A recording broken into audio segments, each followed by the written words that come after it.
I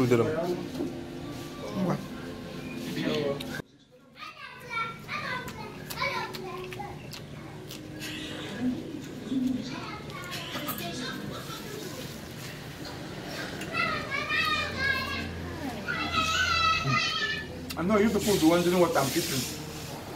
Use the benefit of coming home. When you come home, you enjoy good amenities of home, good things from home, good leaves.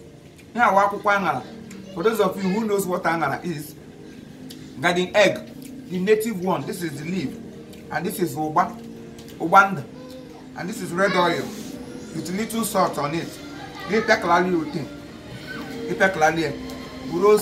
Fresh pepper. The pepper you also get from the farm. Use 3 and a man. Ebe, actually, don't get honor.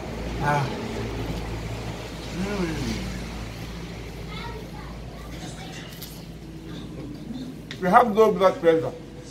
It's a kind give me high blood pressure. I some high blood pressure. I'm one of my give me blood pressure. You know, home is good. Come and eat. Come. Come.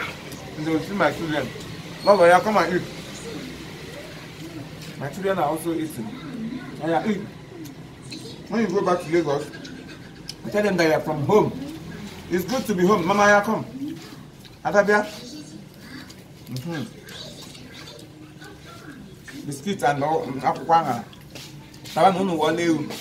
Even at I. Emmanuel Ngwa, even on your chat.